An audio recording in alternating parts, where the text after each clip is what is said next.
বান্দার আমলকে বরবাদ করে দেয়, নষ্ট করে দেয়, সেটি হলো রিয়া বা লৌকিকতা, মানুষ দেখানো কাজ করা। এটা মানুষের আমলকে বরবাদ করে দেয়। ইবনে মাজাহ বর্ণিত একটি হাদিস আছে, নবী করিম সাল্লাল্লাহু আলাইহি সাল্লাম বলেছেন, কিয়ামত যখন কায়েম হবে তখন আল্লাহর পক্ষ থেকে একজন ঘোষক ঘোষণা দিয়ে বলবেন, যারা কোনো ভালো কাজ করছো তোমাদের জীবদ্দশায় আল্লাহকে খুশি করার জন্য, আবার পাশাপাশি আল্লাহর সাথে অন্য আরো কারোর খুশিও তোমার উদ্দেশ্য ছিল, যে আল্লাহও খুশি হোক, সাথে অমুকও দেখুক তাহলে ভালো লাগবে, অমুকও শুনুক তাহলে ভালো লাগবে। এই যে লোক দেখানো, লোক শুনানো, হ্যাঁ, এই ধরনের আমল যদি তোমরা কেউ করে থাকো, যে সেখানে তোমাদের নিয়তটা পিওর ছিল না, সেখানে ভেজাল ছিল, আল্লাহকে খুশি করার পাশাপাশি বান্দাকে খুশি করার বিষয়টিও সেখানে চলে আসছে, এরকম যদি হয়, তাহলে সেক্ষেত্রে তোমরা তোমাদের বিনিময়, তোমাদের পারিশ্রমিক আল্লাহর কাছ থেকে, আল্লাহ রাব্বুল আলামিন বান্দাকে যখন কিয়ামতের ময়দানে ডেকে বলবেন যে দুনিয়াতে যদি কোনো ভালো কাজ করো, আল্লাহকে খুশি করার উদ্দেশ্য ছিল, সাথে একটু বান্দারা একটু দেখুক, বান্দারা একটু আমাকে ভালো বলুক, একটু বাহাবা দেখ, সবাই একটু জানুক, একটু ভাবসাব আসবে, এরকম অসৎ উদ্দেশ্য যাদের ছিল, আল্লাহর পক্ষ থেকে ঘোষক ঘোষণা দিয়ে বলবেন তারা যেন তাদের সেই ভালো কাজের সওয়াবের আশা আল্লাহর কাছে না করে, ওইটা আল্লাহকে খুশি করার পাশাপাশি আর যাকে দেখানোর জন্য, যাকে খুশি করার জন্য, যার কাছে গল্প দেওয়ার জন্য করছিলা, তার কাছ থেকে গিয়ে বিনিময় নাও। কারণ ইন্নাল্লাহ আগনা আগনা শুরাকা আনিশ শিরক, আল্লাহ তাআলা তার সাথে যাদেরকে শরীক সাব্যস্ত করা হয়, এসব শরীক টরিকের শিরক থেকে, পার্টনারশিপ থেকে আল্লাহ তাআলা অনেক পবিত্র। এগুলোর কোনো প্রয়োজন আল্লাহ তাআলার নাই। পিওর কোনো আমল আল্লাহর জন্য করলে, যে সেখানে আল্লাহর কাছেই আমি শুধুমাত্র সওয়াব আশা করি, মানুষের কাছে আমার কিছু পাওয়ার আশা, তাহলে সেই আমলটার বিনিময় আল্লাহর কাছে পাওয়া যাবে। যেই আমলটা আল্লাহর কাছে বিনিময় পাশাপাশি বান্দার কাছ থেকে কিছু পাওয়ার আশা বা ধান্দা থাকবে, সে আমলের বিনিময় আল্লাহর কাছে পাওয়া যাবে, ওই আমলটা বরবাদ হয়ে যাবে। সব আমল না, যে আমলটার ভিতরে রিয়া থাকবে, লৌকিকতা থাকবে, লোক দেখানো, লোক শোনানো মানসিকতা থাকবে, ওই আমলটা বরবাদ হয়ে যাবে। আজকাল আমাদের সোশ্যাল মিডিয়ার কারণে, ফেসবুক, ইউটিউব ইত্যাদির কারণে আল্লাহকে খুশি করার জন্য শুধুমাত্র আমল, এরকম আমল খুঁজে পাওয়া বড় কঠিন, বড় কঠিন। নামাজটা পড়লেও পারলে সেলফি যদি তুলে ফেসবুকে দিতে পারি, কিছু লাইক কমেন্ট কামাই হবে, কিছু বাহবা হবে, কিছু লোক নারায় তাকবীর দিবে। মিডিয়ার কল্যাণে আজকাল আমাদের এখলাস ধরে রাখা, এটা সোনার হরিণ হয়ে গেছে, কঠিন হয়ে গেছে, ঠিক না ভাই? ঠিক। মোহতারাম হাজরিন, সেজন্য আল্লাহ রাব্বুল আলামিনের কাছে পানাহ চাইতে হবে। ভাইরা, কত আমল আমরা করছি, কত আমল আমরা করছি, না জানি রিয়ার কারণে, লোক দেখানো মানসিকতার কারণে, লোক শোনানো মানসিকতার কারণে, লৌকিকতার কারণে আমাদের সেসব আমল বরবাদ হয়ে যাচ্ছে, সেগুলোর কোনো সওয়াব আল্লাহর কাছে আমরা পাবো না। এজন্য একজন ইমানদার তিনি রিয়া থেকে নিজেকে বাঁচানোর জন্য আপ্রাণ চেষ্টা করবেন। বিশেষ করে আর্থিক ইবাদত, যে ইবাদতগুলো সওয়াব করার মতো, যেগুলো মানুষ দেখবে, দেখানো যায় মানুষকে, এই আমলগুলো মানুষকে দেখাদেখি করলে অনেক সময় নিজের মধ্যে ওই মানুষের কাছ থেকেও যে বাহাবা পাবো, এরকম একটা আশা, এক্সপেক্ট চলে আসে, ঠিক না বে? ঠিক। ওমরা যাব, হজে যাব, তো কিছু ছবি তুলে ফেসবুকে দিব, কিছু বন্ধু বান্ধব জানবে, তারা দোয়া চাইবে আমার কাছে, তারপর আমার কাছে তারা আমাকে বাহবা দিবে, এরকম আশা অনেক সময় থাকে। ভাইরা আমার, ইমানদার তার গুনাহ বা পাপগুলোকে যেরকম লুকানোর চেষ্টা করে, কেউ যেন না দেখে, কেউ যেন টের না পায়, যেন চুপে চুপে মোবাইলে খারাপ জিনিস, হারাম জিনিস দেখে শুনে, গুনাহকে লুকায় লুকায় করে, যাতে মানুষের কাছে সে ভালো থাকতে পারে, মানুষ যেন তাকে খারাপ মনে না করে। তো গুনাহ যেরকম মানুষ লুকানোর চেষ্টা করে, ইমানদার তার নেক আমলগুলোকেও এরকম লুকানোর চেষ্টা করবে, যে কেউ দেখার পর আমার ভিতরে ভাব চলে আসবে, বা কাউকে দেখানোর উদ্দেশ্য আমার মনের মধ্যে আসবে, তাহলে তো আমল বরবাদ হয়ে যেতে পারে, এটা কোনো সওয়াব আমি আল্লাহর কাছে নাও পাইতে পারি।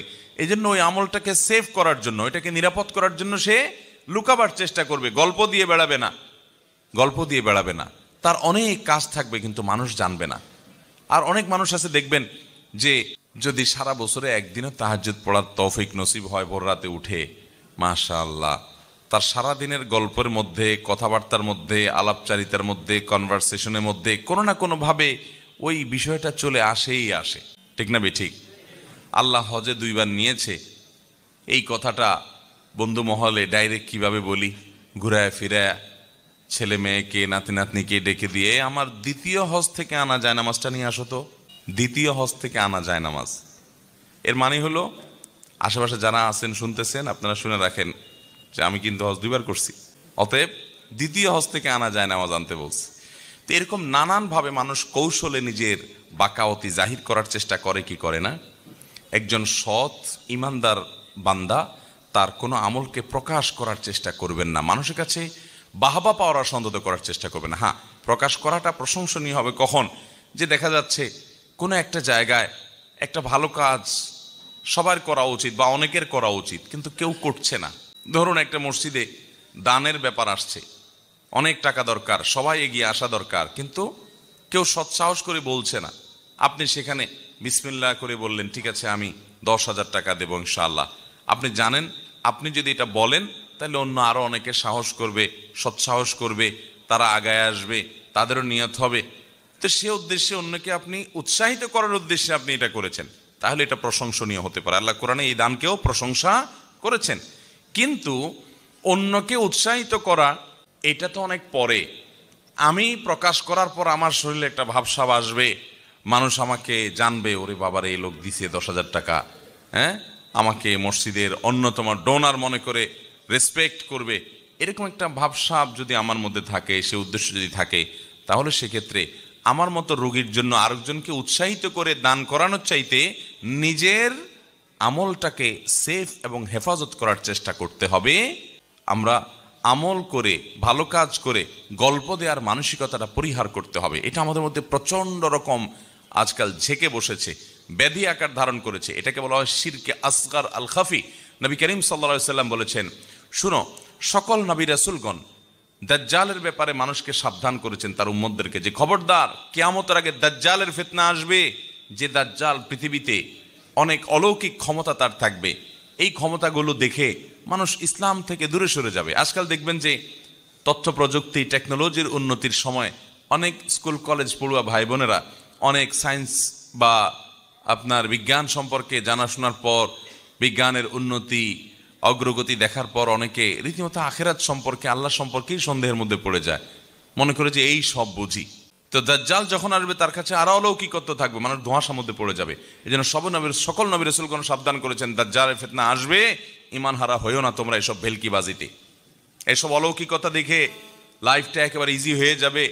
রিমোট তো হচ্ছে, রিমোটের চাইতে আরো সামনে অনেক আপ টু ডেট আরো অনেক কিছু হবে, এবং একক ক্ষমতা সব চলে আসবে। মানুষের মৃত্যু, জীবন, সব অনেক অদ্ভুত অদ্ভুত ঘটনা দেখবে। খবরদার, এই জন্য আল্লাহ বা আখিরাতের প্রতি যেন ইমান হারা না হয়, অনেক আগে থেকে সাবধান করে গেছেন, হাজার হাজার বছর আগে থেকে সকল নবী রাসূলগণ দাজ্জালের ব্যাপারে।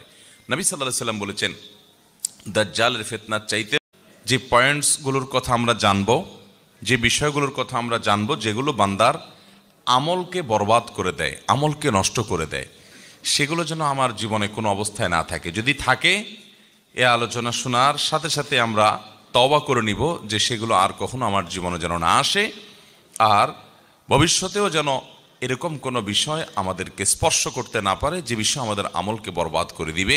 সেরকম নিয়ত আমরা শুরুতে করে নেই, ঠিক আছে তো ইনশাআল্লাহ।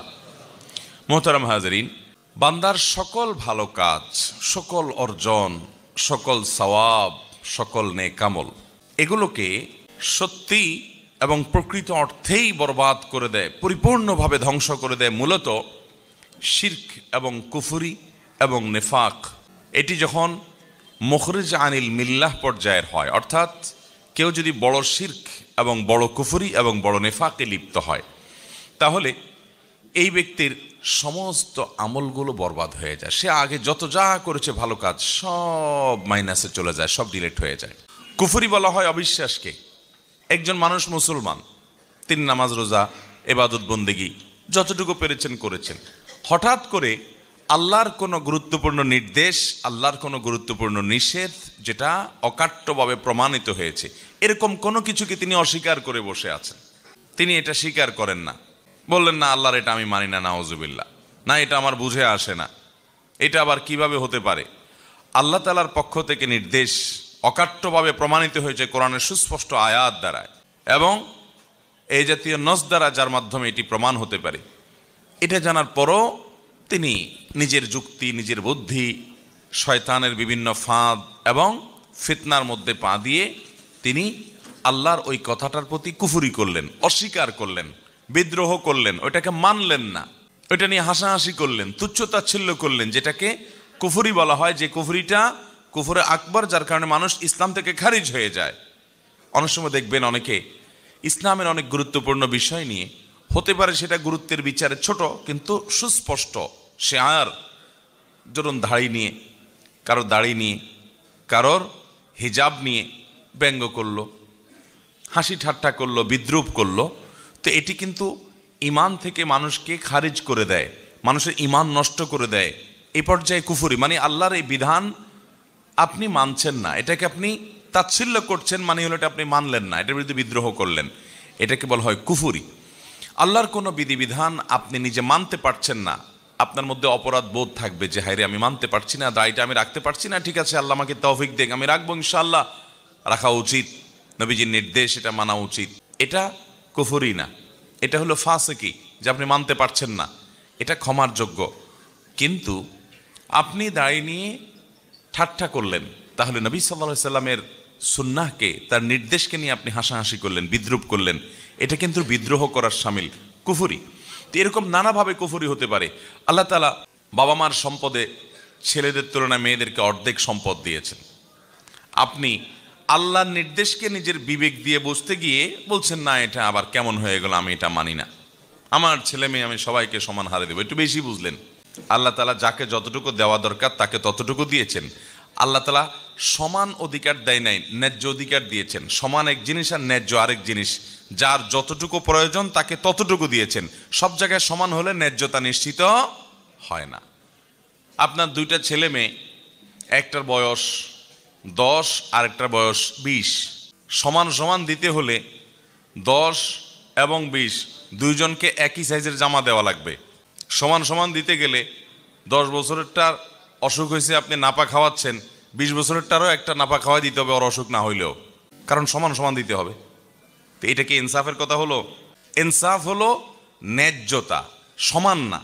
আমাদের অনেকে সমান অধিকার খুঁজে বেড়ায়। হ্যাঁ, অনেক ক্ষেত্রে সমান অধিকার দরকার আছে, যেমন যেখানে সমান অধিকার দরকার আল্লাহ ওখানে সমান অধিকার দিয়েছেন, সমান প্রাপ্য আল্লাহ নিশ্চিত করেছেন। যেমন ভালো কাজ যখন আমরা করব, নারী হোক আর পুরুষ হোক, মর্যাদা সমানভাবে পাবে, নারী পুরুষের কারণে কোনো ভেদাভেদ হবে না। আল্লাহ তাআলা কোরআনে কারীমে বলেছেন, মান আমিলা সালিহাম মিনকুম মিন যাকারিন আও উনসা, তোমাদের মধ্যে নারী হোক আর পুরুষ হোক, যেই ভালো কাজ করবে, নেকামল করবে, ফালানুহিয়ান্নাহু হায়াতান তাইয়্যিবা, তাকে আমি পবিত্র জীবন দান করব এবং তার এই কর্মের সর্বোত্তম বিনিময় আল্লাহ তাআলা দান করবেন, সেও আল্লাহ করেছেন। তাহলে সমান অধিকার যেখানে দেওয়া দরকার আল্লাহ সেখানে সমান দিয়েছেন। কিন্তু অনেক জায়গায় ইনসাফ নিশ্চিত করবার জন্য সমান নয়, প্রয়োজন ন্যায্য অধিকার দেওয়া, আল্লাহ তাআলা সেটি দিয়েছেন। এখন আপনি বললেন কি না, পরিত্যক্ত সম্পদে কেন আল্লাহ তাআলা মেয়েদেরকে ছেলেদের অর্ধেক দিলেন, এটা তো জুলুম হয়ে গেল।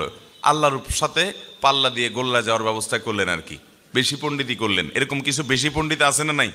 ইমান চলে যাওয়ার মতো কাজ করলেন, আল্লাহর এই বিধানকে আপনি অস্বীকার করলেন, পাত্তা দিলেন না, বিদ্রোহ করে বসলেন, এটাকে আপনি তাচ্ছিল্য করলেন, উড়াই দিলেন, সাথে সাথে আপনার কুফরি হয়ে গেল। এরকম নানাভাবে আমাদের কুফরি হয়, আমরা বুঝি না। আল্লাহর কাছ থেকে নির্দেশ নিষেধ এবং কোরআন হাদিসের নির্দেশ নিষেধ হিসেবে যেটি প্রমাণিত সুস্পষ্টভাবে, এরকম কোনো বিষয়কে অস্বীকার করলে, এরকম কোনো বিষয় নিয়ে হাসি তামাশা করলে, ঠাট্টা বিদ্রুপ করলে কুফরি হয়। কুফরের আরও বিভিন্ন প্রকৃতি আছে। এই জাতীয় কোনো কুফরে যদি কেউ লিপ্ত হয়, সাথে সাথে তার আমল বরবাদ হয়ে যায়। এ সম্পর্কে আল্লাহ রাব্বুল আলামিন কোরআন কারীমে সূরা মায়েদার 5 নম্বর আয়াতে বলেছেন, ওমান ইয়াকফুর বাদাল ঈমান ফাকাদ হাবিতা আমালু, যে ব্যক্তি ঈমান আনার পর আবার কুফরি করলো, অস্বীকার করলো আল্লাহর কোনো কিছুকে, তাহলে সেক্ষেত্রে তার আমল বরবাদ হয়ে গেল। কুফরি করলো মানে হলো সাথে সাথে তার আমল বরবাদ হয়ে গেল, শেষ। অতএব ভাইরা আমার, আল্লাহ রাব্বুল আলামিনের প্রতি কুফরি যেন আমাদের কোনো আচরণ দ্বারা, কোনো কথা দ্বারা, কোনো বিশ্বাস দ্বারা না হয়, সেজন্য আমাদেরকে সতর্ক থাকতে হবে, সাবধান থাকতে হবে।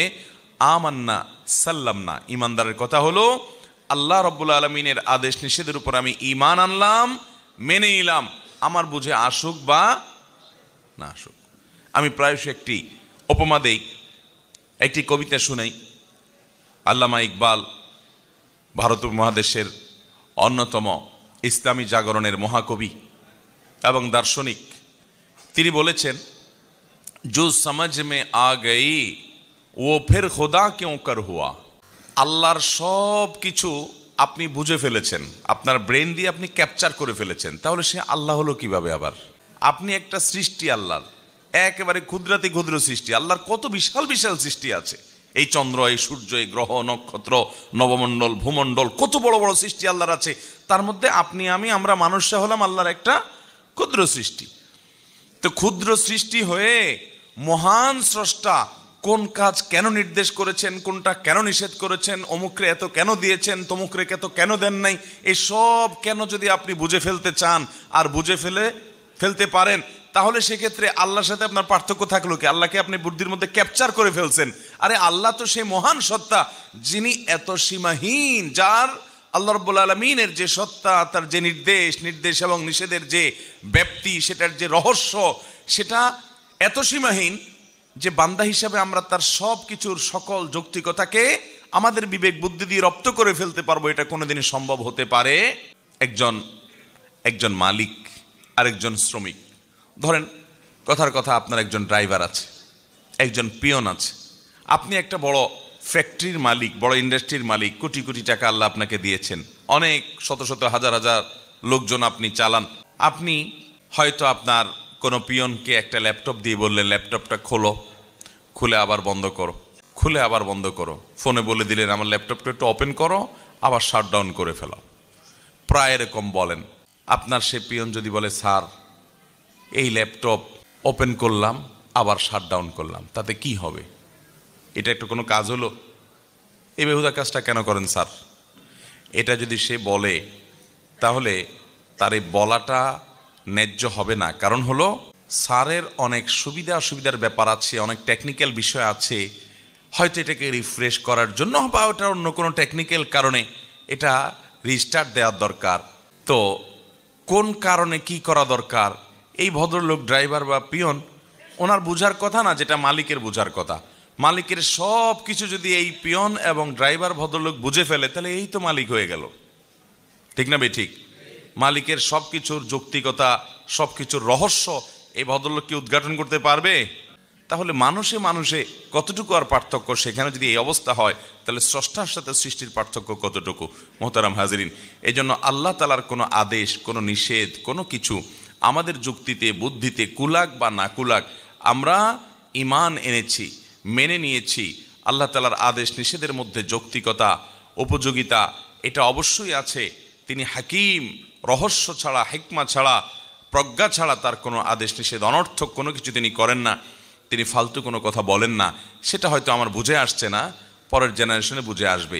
আজ থেকে শত শত বছর আগে, হাজার বছর আগে কোরআনের অনেক আদেশ নিষেধের যথার্থতা তখনকার মানুষরা বুঝে নাই, আমরা বুঝতেছি এখন। আছে না এরকম বহু বিষয়? দিনে 5 বার অজু। আচ্ছা বলেন তো, দিনে 5 বার অজু করা, আবার প্রত্যেকবার অজুতে 3 বার করে হাতের কবজি পর্যন্ত ধোয়া, আগে হাতের কবজি ধুয়ে তারপর অন্য কাজগুলো করা। তখনকার সাহাবীদের আমলে, মক্কা মদিনাতে যে সাহাবীরা ছিলেন তাদের আমলে মানুষ ছিল অল্প কিছু, সামান্য হাতে গোনা কিছু মানুষ ছিল একটা শহরের মধ্যে। এত মানুষের গ্যাদারিং ছিল না, এত রোগ জীবাণু এগুলোর এত বেশি আপনার আজকের মতো যেরকম ব্যাপ্তি থাকে, ছড়িয়ে পড়ে, এসব ছিল না। সাহাবায়ে কেরাম রিদওয়ানুল্লাহি তাআলা আলাইহিম আজমাইন, সেই মহামনীষীরা ওই সময় এটার যৌক্তিকতা যদি খুঁজতে যেতেন, তাহলে তাদের কাছে যৌক্তিকতা প্রকাশিত প্রমাণিত নাও হতে পারত, যে আল্লাহ আবার এটা কেন বললেন। কিন্তু আল্লাহ রাব্বুল আলামিন তাদেরকে এই যে আদেশ, এই যে নিষেধ করেছেন, অজু করতে নির্দেশ করেছেন, তাদের বুঝে আসছে বা না আসছে, তারা সেটাকে মেনে নিয়েছেন। আজকে আমরা জানি যে রোগবালাই থেকে, জীবাণু থেকে, বিভিন্ন রকমের ক্ষতিকর বিষয় থেকে বাঁচার জন্য আমাদের ঘন ঘন হাত ধোয়া দরকার। এখন করোনা এসে আমাদেরকে বলছে যে হ্যাঁ, হাত ধুইতে হবে ঘন ঘন, হাত ধুইতে হবে ঘন ঘন। এখন হাত ধোয়া যে অনেক দরকারি কাজ, এটা আমরা বুঝছি, অথচ তখনকার মানুষরা এটা বুঝতে, ইসলামের অনেক বিষয় আছে যেগুলো হয়তো আগামী আরো 1000 বছর পরে মানুষ বুঝবে, আরো 500 বছর পরে মানুষ বুঝবে, কিন্তু ইমানদার তার বুঝে আসুক বা না আসুক, তার বুঝের উপরে নির্ভর করবে না। আমার বুঝে আসলে তারপরে মানবো, তাহলে তো বুঝের গোলাম হলাম, আল্লাহর গোলাম হলাম না। আল্লাহ তাআলার আদেশ নিষেধকে আমি মেনে নিলাম, এটাকে বলা হয় ঈমান, এটাকে বলা হয় সারেন্ডার, এটাকে বলা হয় ইসলাম। মোহতারাম হাজিরিন, এই জন্য এজন্য একজন মুসলমান তিনি কুফুরি থেকে বেঁচে থাকবেন আল্লাহর কোনো আদেশ নিষেধ নিয়ে সন্দেহ, সংশয়, কপটতা, কুফুরি, অস্বীকৃতি এগুলো যেন কখনো না আসে। যদি আসে সকল আমল বরবাদ হয়ে যাবে। আমল বরবাদ হওয়ার জন্য আরেকটা বিষয়ের দায় আছে অনেক বড়, সেটি হলো শিরক।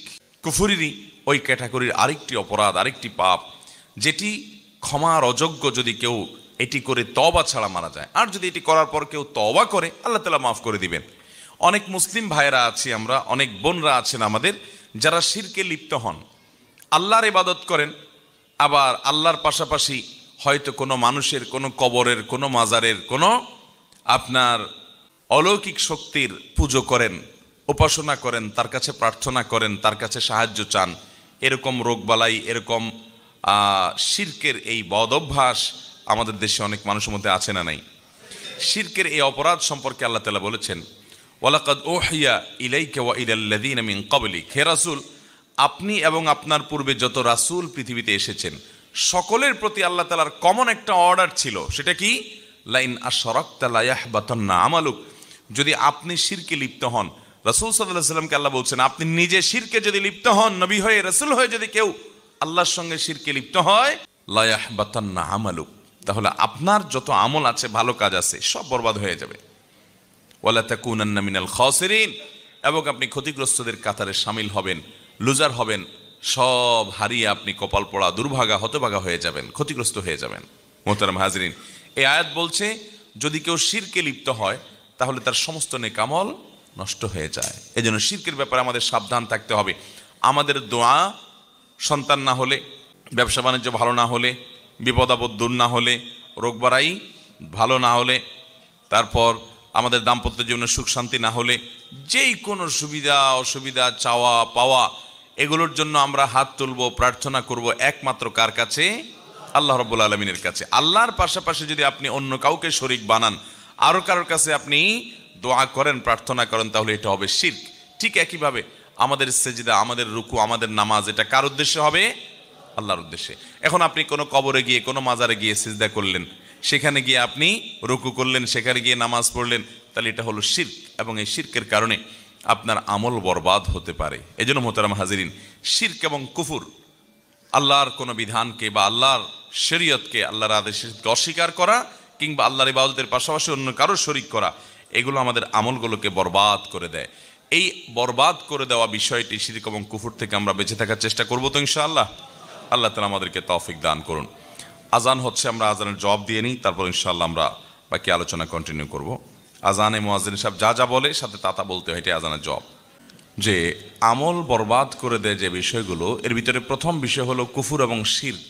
কুফর এবং শিরক, আল্লাহর প্রতি অবিশ্বাস কিংবা আল্লাহর সঙ্গে কোনো শরীক সাব্যস্ত করা, এগুলো থেকে বেঁচে থাকতে হবে। অতএব এগুলো থেকে বাঁচার জন্য আল্লাহর প্রতি কুফর যেন না হয় সে বিষয়ে আমাদের সাবধান থাকতে হবে। তাওহীদ সম্পর্কে ইলম এবং জ্ঞান অর্জন করতে হবে। শিরক সম্পর্কে আমাদেরকে সতর্ক থাকতে হবে যাতে শিরকের অপরাধ না আসে। শিরকের মধ্যে আবার ছোট শিরক, বড় শিরক, যত রকমের শিরক আছে, সব ধরনের শিরক থেকে বেঁচে থাকার জন্য বিশেষভাবে চেষ্টা করতে হবে। আল্লাহ তাআলা আমাদের সবাইকে সে তৌফিক দান করুন। দ্বিতীয় যে বিষয়টি বান্দার আমলকে বরবাদ করে দেয়, নষ্ট করে দেয়, সেটি হলো রিয়া বা লৌকিকতা, মানুষ দেখানো কাজ করা। এটা মানুষের আমলকে বরবাদ করে দেয়। ইবনে মাজাহ বর্ণিত একটি হাদিস আছে, নবী করিম সাল্লাল্লাহু আলাইহি সাল্লাম বলেছেন, কিয়ামত যখন কায়েম হবে তখন আল্লাহর পক্ষ থেকে একজন ঘোষক ঘোষণা দিয়ে বলবেন, যারা কোনো ভালো কাজ করছো তোমাদের জীবদ্দশায় আল্লাহকে খুশি করার জন্য, আবার পাশাপাশি আল্লাহর সাথে অন্য আরও কারোর খুশিও তোমার উদ্দেশ্য ছিল, যে আল্লাহও খুশি হোক, সাথে অমুকও দেখুক তাহলে ভালো লাগবে, অমুকও শুনুক তাহলে ভালো লাগবে। এই যে লোক দেখানো, লোক শোনানো, এই ধরনের আমল যদি তোমরা কেউ করে থাকো, যে সেখানে তোমাদের নিয়তটা পিওর ছিল না, সেখানে ভেজাল ছিল, আল্লাহকে খুশি করার পাশাপাশি বান্দাকে খুশি করার বিষয়টিও সেখানে চলে আসছে, এরকম যদি হয়, তাহলে সেক্ষেত্রে তোমরা তোমাদের বিনিময়, তোমাদের পারিশ্রমিক আল্লাহর কাছ থেকে, আল্লাহ রাব্বুল আলামিন বান্দাকে যখন কিয়ামতের ময়দানে ডেকে বলবেন যে দুনিয়াতে যদি কোনো ভালো কাজ করো, আল্লাহকে খুশি করার উদ্দেশ্য ছিল, সাথে একটু বান্দারা একটু দেখুক, বান্দারা একটু আমাকে ভালো বলুক, একটু বাহাবা দেখ, সবাই একটু জানুক, একটু ভাবসাব আসবে, এরকম অসৎ উদ্দেশ্য যাদের ছিল, আল্লাহর পক্ষ থেকে ঘোষক ঘোষণা দিয়ে বলবেন তারা যেন তাদের সেই ভালো কাজের সওয়াবের আশা আল্লাহর কাছে না করে ওইটা আল্লাহকে খুশি করার পাশাপাশি আর যাকে দেখানোর জন্য, যাকে খুশি করার জন্য, যার কাছে গল্প দেওয়ার জন্য করছিলা তার কাছ থেকে গিয়ে বিনিময় নাও। কারণ ইন্নাল্লাহ আগনা আগনা শোরাকা আনে শিরক, আল্লাহ তাআলা তার সাথে যাদেরকে শরিক সাব্যস্ত করা হয় এসব শরিক টরিকের শিরক থেকে, পার্টনারশিপ থেকে আল্লাহ তাআলা অনেক পবিত্র। এগুলোর কোনো প্রয়োজন আল্লাহ তাআলার নাই। পিওর কোনো আমল আল্লাহর জন্য করলে যে সেখানে আল্লাহর কাছেই আমি শুধুমাত্র সওয়াব আশা করি, মানুষের কাছে আমার কিছু পাওয়ার আশা, তাহলে সেই আমলটার বিনিময় আল্লাহর কাছে পাওয়া যাবে।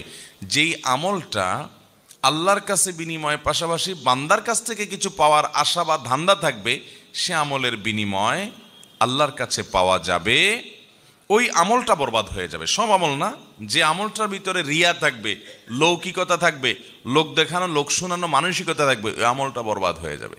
আজকাল আমাদের সোশ্যাল মিডিয়ার কারণে, ফেসবুক, ইউটিউব ইত্যাদির কারণে আল্লাহকে খুশি করার জন্য শুধুমাত্র আমল, এরকম আমল খুঁজে পাওয়া বড় কঠিন, বড় কঠিন।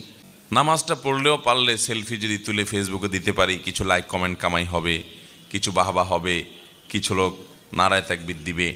মিডিয়ার কল্যাণে আজকাল আমাদের এখলাস ধরে রাখা এটা সোনার হরিণ হয়ে গেছে, কঠিন হয়ে গেছে, ঠিক না ভাই? ঠিক।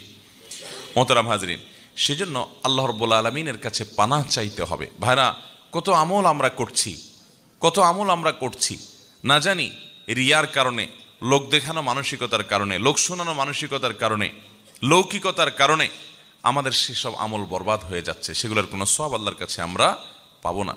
এজন্য একজন ইমানদার তিনি রিয়া থেকে নিজেকে বাঁচানোর জন্য আপ্রাণ চেষ্টা করবেন। বিশেষ করে আর্থিক ইবাদত, যে ইবাদতগুলো সওয়াব করার মতো, যেগুলো মানুষ দেখবে, দেখানো যায় মানুষকে, এই আমলগুলো মানুষকে দেখাদেখি করলে অনেক সময় নিজের মধ্যে ওই মানুষের কাছ থেকেও যে বাহবা পাবো এরকম একটা আশা, এক্সপেক্ট চলে আসে, ঠিক না বে? ঠিক। ওমরা যাব, হজে যাব, তো কিছু ছবি তুলে ফেসবুকে দিব, কিছু বন্ধু বান্ধব জানবে, তারা দোয়া চাইবে আমার কাছে, তারপর আমার কাছে তারা আমাকে বাহবা দিবে, এরকম আশা অনেক সময় থাকে। ভাইরা আমার, ইমানদার তার গুনাহ বা পাপগুলোকে যেরকম লুকানোর চেষ্টা করে, কেউ যেন না দেখে, কেউ যেন টেন না পায়, যেন চুপে চুপে মোবাইলে খারাপ জিনিস, হারাম জিনিস দেখে শুনে গুনাহকে লুকায় লুকায় করে, যাতে মানুষের কাছে সে ভালো থাকতে পারে, মানুষ যেন তাকে খারাপ মনে না করে। তো গুনাহ যেরকম মানুষ লুকানোর চেষ্টা করে, ইমানদার তার নেক আমলগুলোকেও এরকম লুকানোর চেষ্টা করবে, যে কেউ দেখার পর আমার ভিতরে ভাব চলে আসবে বা কাউকে দেখানোর উদ্দেশ্য আমার মনের মধ্যে আসবে, তাহলে তো আমল বরবাদ হয়ে যেতে পারে, এটা কোনো সওয়াব আমার কাছে নাও পাইতে পারি। এই জন্য ওই আমলটাকে সেভ করার জন্য, এটাকে নিরাপদ করার জন্য সে লুকাবার চেষ্টা করবে, গল্প দিয়ে বেড়াবে না, গল্প দিয়ে বেড়াবে না। তার অনেক কাজ থাকবে কিন্তু মানুষ জানবে না। আর অনেক মানুষ আছে দেখবেন যে যদি সারা বছরে একদিনও তাহাজ্জুদ পড়ার তৌফিক নসিব হয়, ভোর রাতে উঠে, মাশাআল্লাহ, তার সারা দিনের গল্পের মধ্যে, কথাবার্তার মধ্যে, আলাপচারিতার মধ্যে, কনভারসেশনের মধ্যে কোনো না কোনোভাবে ওই বিষয়টা চলে আসেই আসে, ঠিক না বে? ঠিক। আল্লাহ হজে 2 বার নিয়েছে, এই কথাটা বন্ধু মহলে ডাইরেক্ট কিভাবে বলি, ঘুরায় ফিরায় ছেলে মেয়েকে, নাতি নাতনিকে ডেকে দিয়ে, আমার দ্বিতীয় হজ থেকে আনা যায় নামাজটা নিয়ে আসো তো, দ্বিতীয় হজ থেকে আনা যায় নামাজ। এর মানে হলো, আশেপাশে যারা আছেন শুনতেছেন, আপনারা শুনে রাখেন যে আমি কিন্তু হজ 2 বার করছি, অতএব দ্বিতীয় হজ থেকে আনা যায় নামাজ আনতে বলছি। তো এরকম নানানভাবে মানুষ কৌশলে নিজের বাকাওয়াতি জাহির করার চেষ্টা করে, কি করে না? একজন সৎ ইমানদার বান্দা তার কোনো আমলকে প্রকাশ করার চেষ্টা করবেন না, মানুষের কাছে বাহবা পাওয়ার সন্তত করার চেষ্টা করবেন না। হ্যাঁ, প্রকাশ করাটা প্রশংসনীয় হবে কখন? যে দেখা যাচ্ছে কোনো একটা জায়গায় একটা ভালো কাজ সবার করা উচিত বা অনেকের করা উচিত, কিন্তু কেউ করছে না। ধরুন একটা মসজিদে দানের ব্যাপার আসছে, অনেক টাকা দরকার, সবাই এগিয়ে আসা দরকার, কিন্তু কেউ সৎসাহস করে বলছে না। আপনি সেখানে বিসমিল্লাহ করে বললেন, ঠিক আছে আমি 10,000 টাকা দেবো ইনশাআল্লাহ। আপনি জানেন আপনি যদি এটা বলেন তাহলে অন্য আরও অনেকে সাহস করবে, সৎসাহস করবে, তারা আগায় আসবে, তাদেরও নিয়ত হবে। তো সে উদ্দেশ্যে অন্যকে আপনি উৎসাহিত করার উদ্দেশ্যে আপনি এটা করেছেন, তাহলে এটা প্রশংসনীয় হতে পারে। আল্লাহ কোরআনে এই দানকেও প্রশংসা করেছেন। কিন্তু অন্যকে উৎসাহিত করা এটা তো অনেক পরে। আমি প্রকাশ করার পর আমার শরীরে একটা ভাবসাব আসবে, মানুষ আমাকে জানবে, ওরে বাবার এই লোক দিছে 10,000 টাকা, হ্যাঁ, আমাকে মসজিদের অন্যতম ডোনার মনে করে রেসপেক্ট করবে, এরকম একটা ভাবসাব যদি আমার মধ্যে থাকে, সে উদ্দেশ্য যদি থাকে, তাহলে সেক্ষেত্রে আমার মতো রোগীর জন্য আরেকজনকে উৎসাহিত করে দান করানোর চাইতে নিজের আমলটাকে সেফ এবং হেফাজত করার চেষ্টা করতে হবে। আমরা আমল করে, ভালো কাজ করে গল্প দেওয়ার মানসিকতাটা পরিহার করতে হবে। এটা আমাদের মধ্যে প্রচণ্ড রকম আজকাল ঝেঁকে বসেছে, ব্যাধি আকার ধারণ করেছে। এটাকে বলা হয় শিরকে আসগার আল খাফি। নবী করিম সাল্লাল্লাহু আলাইহি সাল্লাম বলেছেন, শুনো, সকল নবী রাসূলগণ দাজ্জালের ব্যাপারে মানুষকে সাবধান করেছেন, তার উম্মতদেরকে, যে খবরদার কিয়ামতের আগে দাজ্জালের ফিতনা আসবে, যে দাজ্জাল পৃথিবীতে অনেক অলৌকিক ক্ষমতা তার থাকবে, এই ক্ষমতাগুলো দেখে মানুষ ইসলাম থেকে দূরে সরে যাবে। আজকাল দেখবেন যে তথ্য প্রযুক্তি, টেকনোলজির উন্নতির সময় অনেক স্কুল কলেজ পড়ুয়া ভাই বোনেরা অনেক সায়েন্স বা আপনার বিজ্ঞান সম্পর্কে জানাশোনার পর, বিজ্ঞানের উন্নতি অগ্রগতি দেখার পর অনেকে রীতিমতো আখেরাত সম্পর্কে, আল্লাহ সম্পর্কেই সন্দেহের মধ্যে পড়ে যায়, মনে করে যে এই সব বুঝি। তো দাজ্জাল যখন আসবে তার কাছে আরো অলৌকিকত্ব থাকবে, মানুষ ধোঁয়াশার মধ্যে পড়ে যাবে। এই জন্য সকল নবী রাসূলগণ সাবধান করেছেন, দাজ্জালের ফিতনা আসবে, ঈমান হারা হইও না তোমরা এসব ভেলকিবাজিতে। এসব অলৌকিকতা দেখে লাইফটা একেবারে ইজি হয়ে যাবে। রিমোট তো হচ্ছে, রিমোটের চাইতে আরো সামনে অনেক আপ টু ডেট আরো অনেক কিছু হবে এবং একক ক্ষমতা সব চলে আসবে। মানুষের মৃত্যু, জীবন, সব অনেক অদ্ভুত অদ্ভুত ঘটনা দেখবে। খবরদার, এই জন্য আল্লাহ বা আখিরাতের প্রতি যেন ঈমান হারা না হয়, অনেক আগে থেকে সাবধান করে গেছেন, হাজার হাজার বছর আগে থেকে সকল নবী রাসূলগণ দাজ্জালের ব্যাপারে। নবী সাল্লাল্লাহু আলাইহি সাল্লাম বলেছেন, দাজ্জালের ফিতনার চাইতেও ভয়াবহ এবং ভয়ঙ্কর ফিতনা হলো এই ফিতনা, যেটাকে বলা হয় শিরকে খাফি বা গোপন শিরক। গোপন শিরক, আপনি করছেন ভালো কাজ, তলে তলে আপনার পেটে, আপনার মনে উদ্দেশ্য আছে কি, সবাই একটু দেখুক। গল্পটা দিলেন, শরীরে একটু ভাব আসলো, সবাই একটু আপনার দিকে তাকায় রইল, মাশাআল্লাহ মাশাআল্লাহ, সুবহানাল্লাহ, হাজী সাহেব এত ভালো কাজ করছেন। আপনার মধ্যে এক ধরনের আত্মপ্রসাদ চলে আসলো, আত্ম অহংকার চলে আসলো, অজব চলে আসলো। এই জিনিসটা বান্দার আমলকে বরবাদ করে দেয়। আপনি ওই গল্প স্বল্প দিয়া আমলটাকে নষ্ট করে কি লাভ হলো? আমলটা করে শুধু নষ্টই হয়ে শেষ হয় নাই, যে ঠিক আছে আমল করছেন সওয়াব পেলেন না, এটুকু হলে শেষ একটা ব্যাপার ছিল, এটুকু না, এটা আরো মাইনাসে যাবে, কারণ এটা শিরক, ছোট শিরক। নবী সাল্লাল্লাহু আলাইহি সাল্লাম বলেছেন, দাজ্জালের ফিতনা যত ভয়ঙ্কর, তার চাইতে বড় ভয়ঙ্কর আমি তোমাদের উপরে ভয় করি। একটা সময় তোমাদের মধ্যে এরকম ছোট শিরক ঝেঁকে বসবে। এই যে ফেসবুক, এই যে হোয়াটসঅ্যাপ, এই যে ইউটিউব, এই যে টিকটক, লাইকি ইত্যাদি সোশ্যাল মিডিয়া, এগুলোর কল্যাণে মানুষ যে কোনো ভালো কাজকে প্রচার করার যে সুযোগ তৈরি হয়েছে আজ, নবী সাল্লাল্লাহু আলাইহি সাল্লামের যুগে তো এগুলো ছিল না, কিন্তু তিনি তখন সাবধান করে গেছেন, একটা সময় আসবে যখন তোমরা আমল করবে কিন্তু উদ্দেশ্যের মধ্যে অসততা এত বেশি আসবে যে দাজ্জালের ফিতনার চেয়ে ভয়ঙ্কর হবে। সেটা আজকে আমাদের জনে জনে ঘরে ঘরে হয়ে গেছে। এই জন্য একজন ইমানদার হিসেবে আপনার আমার চ্যালেঞ্জ হবে, যেই কোনো ভালো কাজ আল্লাহ করার তৌফিক দিক, আমি সেটাকে লুকাবার চেষ্টা করব। কিছু আমল আছে যেগুলো লুকানোর নয়, আপনি দাঁড়িয়ে রেখেছেন, এটা তো প্রকাশ্য জিনিস। জাকাত দিবেন, ফরজ কাজ, এটা লুকানোর জিনিস না, এটা প্রকাশ্যে দিবেন। কিন্তু আপনি ব্যক্তিগত দান সাদাকা করছেন, আপনি একটা গুনাহ থেকে বাঁচার চেষ্টা করছেন, আপনি একটা নেক আমল করছেন, আপনি তাহাজ্জুদের নামাজ পড়ছেন, আপনি সোমবার বৃহস্পতিবার রোজা রাখছেন, আপনি অন্যান্য নেক আমল কাজ করছেন, সেগুলো আপনাকে মানুষের সামনে গল্প দিয়ে বেড়ানোর উদ্দেশ্য থাকতে পারবে না। হ্যাঁ, কোনো প্রসঙ্গ তো আসলো, আপনি বললেন, কিন্তু গল্পবাজি বা বাহবা নেওয়া উদ্দেশ্য হবে না, লোক শোনানো, লোক দেখানো, এই টার্গেট থাকবে না। তাহলে আপনার আমলটা ঠিক থাকবে। অন্যথায় যে আমল করে মানুষের কাছে ওই যে প্রশংসা কুড়াবেন, আল্লাহর ফেরেশতারা কিয়ামত দিন বলবে, তুমি না অমুকের বাহবা পাওয়ার জন্য বলছিলা, টাকা দান করে এরপরে ডানে বামে তাকাইছো, কে কে তোমার দিকে তাকায়, তো ভাব শুনলে আসছে, তো ওখানে তো ফিডব্যাক পেয়ে গেছো, শেষ। আল্লাহর কাছে আর কিছু নেই, বরং এখন শাস্তি আছে যে আল্লাহর সঙ্গে কেন শিরিক করলে, কেন আর অন্য কারো সন্তুষ্টি সেখানে আশা করলে। এই জন্য আমাদের নিয়তগুলোকে প্রতিটা আমলের ক্ষেত্রে আমরা একমাত্র আল্লাহ তাআলার জন্য খালেজ করবো তো ইনশাআল্লাহ। আল্লাহ আমাদেরকে তৌফিক দান করুন। তাহলে আমল নষ্ট করে দেয় যে বিষয়গুলো, এর মধ্যে দ্বিতীয় বিষয় হলো রিয়া এবং লৌকিকতা। সাবধান থাকবো তো ইনশাআল্লাহ। এই রিয়া এবং লৌকিকতা বিশেষ করে অনেক সময় আমল বরবাদ করার মতো পর্যায়ের হয় না, নিজের অজান্তে কিছু লৌকিকতা চলে আসে, সেগুলোতে আমল হয়তো বরবাদ হবে না, কিন্তু সেগুলোও শিরক। এগুলো থেকে বাঁচবেন কিভাবে? কিছু আছে টের পাইছেন আপনি, যে আপনার মধ্যে ভাব আসছে, মানুষ দেখানোর উদ্দেশ্য আসছে, কিছু আসছে আপনি টেরও পান নাই, আপনার নিজের অজান্তে শিরক হয়ে গেছে, এরকম কিছু সূক্ষ্ম শিরক আছে। বাঁচবেন কিভাবে? নবী করিম সাল্লাল্লাহু আলাইহি ওয়াসাল্লাম দোয়া শিক্ষা দিয়েছেন, আল্লাহুম্মা ইন্নী আউযু বিকা আন উশরিকা বিকা ওয়া আনা আ'লাম ওয়া আস্তাগফিরুকা লিমা লা আ'লাম। আল্লাহ, আপনার কাছে পানাহ চাই, আশ্রয় চাই, আমার জ্ঞাতসারে কোনো শিরক যেন না হয়, আমার অজান্তে অজ্ঞাতসারে যেন কোনো শিরক না হয়। এই উভয় প্রকার শিরক থেকে আল্লাহ আপনার কাছে পানাহ চাই, আপনার কাছে আশ্রয় চাই। এই দোয়াটা বেশি বেশি করে পাঠ করতে হবে। আল্লাহ আমাদেরকে তৌফিক দান করুন। নাম্বার 3, আমল বিধ্বংস আমলকে শেষ করে দেয়, আমলকে নষ্ট করে দেয়, বরবাদ করে দেয়। যে গুনাহ এবং পাপ অপরাধ যে বিষয়, সেগুলোর মধ্যে থেকে একটি হলো হাসাদ বা হিংসা। অন্যের ভালো দেখতে পারেন না, কারোর সাথে আপনার কম্পিটিশন আছে, ওর ভালো দেখলে আপনার জ্বলে। এই রোগটা আমাদের মধ্যে আছে না নাই? ইমানদারের কলিজাটা হতে হবে ফ্রেশ। আমি কারোর ক্ষতি বা অকল্যাণ চাইবো না, সবার ভালো আশা করব। আল্লাহ অমুকে আমার সাথে হয়তো তার কোনো কারণে একটু বাদাবাদি আছে, একটু আমার সাথে তার কোনো কারণে হয়তো সে আমার সাথে শত্রুতা করে, হয়তো আছে কোনো কারণে কম্পিটিশন বা অন্য কিছু। তারপরও দিন শেষে আমি একজন মুসলমান হিসেবে কারোর ক্ষতি চাইবো না। আল্লাহ তাকেও ভালো দেখ, তারও রোগ বালায় না হোক, তার ছেলেটা ভালো রেজাল্ট করুক, তার রুটি রুজি ভালো আসুক, তার ব্যবসাটা ভালো হোক, সে সাকসেস হোক, তাতে আমার কোনো সমস্যা তো নাই। কারণ যে আল্লাহ তাকে দিচ্ছে, তাকে দেওয়ার কারণে কি আল্লাহর অভাব হবে, আমাকে দিতে অসুবিধা হবে এরকম? তো এরকম যদি না হয় তাহলে আমার অসুবিধার কথা। আল্লাহ তাকে দিছে, আরও দেখ, আমার কোনো কষ্ট নাই। আমার হয়তো আল্লাহর কাছে চাওয়া হবে, আল্লাহ আপনি তাকে দিয়েছেন ভালো কথা, আমাকেও দেন।